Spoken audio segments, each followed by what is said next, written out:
Եղել է, որ իշխանություններին հեռացնելու իրենց գաղտնի պլանի մի մասն է կազմում, նաև թիմերում իշխանություն վերցնելը, դրան զուգահեռ ուժեղ Հայաստանի ներկայացուցիչները համայնքներում իբրև թե բարեգործություն են անում, գյուղտեխնիկային նվիրում համայնքներին, լոռում արզում անվճար տրանսպորտ են մցրել, նաև 5-րդ երեխան ունեցող ընտանիքին բնակարան են խոստացել։ Արդյոք սրանք ընտրակաշառքի դեպքեր չեն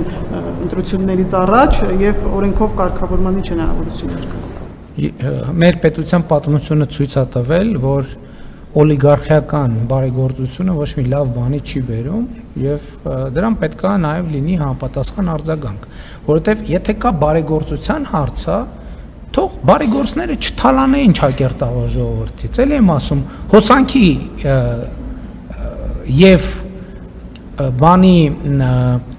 անազնիվ մրցույթների միջոցով միլիարդներ են տարել ժողովրդից, հիմա եկել են ասում են բարեգործություն։ Մենք չէ, իրանք նշանակում է բավարար չափով հարկված չեն եւ բավարար չափով թալանված միջոցներ դեռ ունեն, որ դա կարողանում են անել։ Պետք է իրանք բերել են վիճակի, որ իրանք դա չկարողանան անել եւ մենք դա անելու ենք։ Ընդ որում թալանվածի տրամաբանությունը եւ թալանի տրամաբանությունը շատ հստակ երևում է։ Էլ եմ ասում են բանակին էս են կարել, զորամասերի վրա ավել հոսանքի փող են գրել, հիմա ասում են բանակի համար էս են կարել, բանակից հոսանք չգողանայիք բանակի հոսանքը, ասում են երեխեքին բան ենք անում,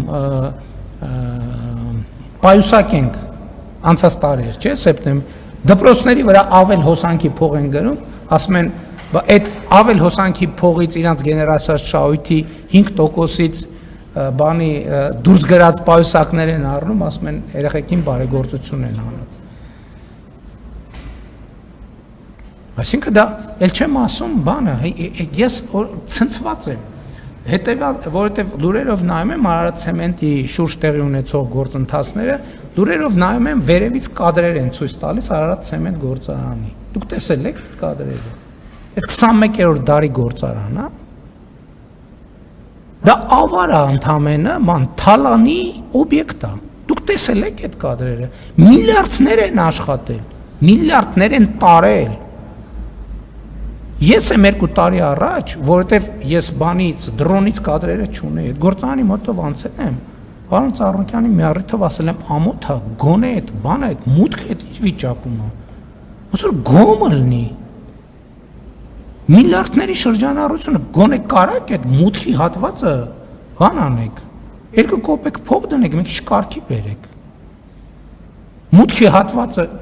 գնացեք նայեք վերևից, կերև այդ գործարանի սեփականատերն է այդ օգտագործողը, թե սեփականատեր չի։ Հիմա Փառք Աստծո անցել է պետության կառավարմանը, եւ ես համոզված եմ, որ ինչպես հեծի դեպքում դեռ շատ նորություններ կիմանանք բանից, ինչքան հեծում բացահայտումները շատանում են, այնքան կալուգացի օլիգարխի ցանկությունը նոր բարեգործություններ անելու ավելի մեծանում է։ Հասկանալիորեն ցույց տալու համար, որ այդ թալանածը մենակ իր համար չի, կիսվում է ինքը ժողովրդի հետ։